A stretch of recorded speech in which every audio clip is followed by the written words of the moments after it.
আপনার মনে আছে ওই শিমুল গাছের কথা? ওই জায়গাটা এখনো আগের মতোই আছে, কোনো পরিবর্তন হয়নি। কিন্তু আমরা মানুষ কত পরিবর্তন হয়ে গেলাম। আপনাদের বাসার দিকে তাকাই, কিন্তু এখন আর কেউ জানালা দিয়ে উকি দিয়ে আমায় দেখে না। এমন করেও কেউ কাউকে ভালোবাসতে পারে? কে কি পারে জানি না, তবে আমি আপনার জন্য এগুলো করি। প্রতিদিন আপনাদের বাসায় যাই, অনেক খুঁজেছি আপনাকে। একবার দেখার জন্য পাগল হয়ে গিয়েছিলাম, কিন্তু দেখতে পারিনি। ভুলিনি আমি এই দিনগুলো। মনে আছে আপনার, আমি একটা জায়গাতে বসে আপনার জন্য অপেক্ষা করছিলাম। হুম, আছে। আপনি চলে যাওয়ার পর 2 বছর আমি ঠিক সেই জায়গায় আমাদের পুরনো দিনগুলোর কথা মনে করি।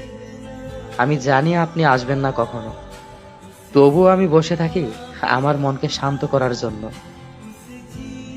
কিন্তু আমি আসবো না জানেন, তবুও এমন করেন। নিজেকে খুব অপরাধী মনে হচ্ছে। কারো জীবনের আলো আমি নিভিয়ে দিয়েছি। আপনি আমাকে এত ভালোবাসেন, কেন তখন প্রকাশ করলেন না? কেন বুঝলেন না তখন আমাকে?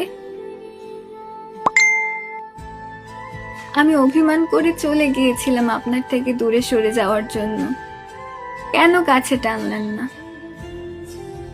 আমি ভালোবাসা কি আসলে তখন মনে হয় বুঝতাম না, কিন্তু এইটার মানে এই নয় যে আমি আপনাকে ভালোবাসতাম না। আমি আপনাকে অনেক ভালোবাসতাম, পরিবারের অনেকেই জানতো ব্যাপারটা। আমি চেয়েছিলাম আপনাকে আমার সাথে সারা জীবন রেখে দিতে। আপনি চাইতেন সবার মতো সম্পর্ক হোক আমাদের, কিন্তু আমি চাইতাম অন্যরকম। আসলে বারবার আই লাভ ইউ বললে কি ভালোবাসা হয়? সত্যি কি এটাতেই ভালোবাসা? রাত জেগে কথা বলাতে কি ভালোবাসা থাকে? আমি সবার থেকে আলাদা, আমি বলেছিলাম আপনাকে। কেন বলেন নাই তখন এই কথাগুলো আমাকে? কেন এখনকার মতো করে বুঝলেন না আমাকে? আমি বুঝতে পারি নাই তখন। আমি হয়তো তখন বোঝাতে পারি নাই আপনি যে আমাকে ছেড়ে চলে যেতে পারেন, এমন চিন্তা আমি কখনো করিনি। আপনাকে ছেড়ে দিয়ে পরিবারের পছন্দ বিয়ে করে ফেলেছি আমি।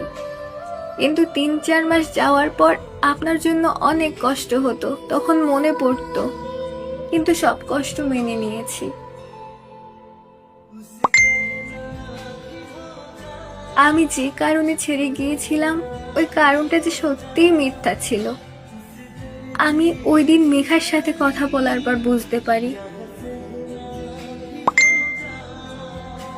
মেঘাও বলেছে যে আপনি আফরিনকে ভালোবাসতেন না, আপনি আমাকে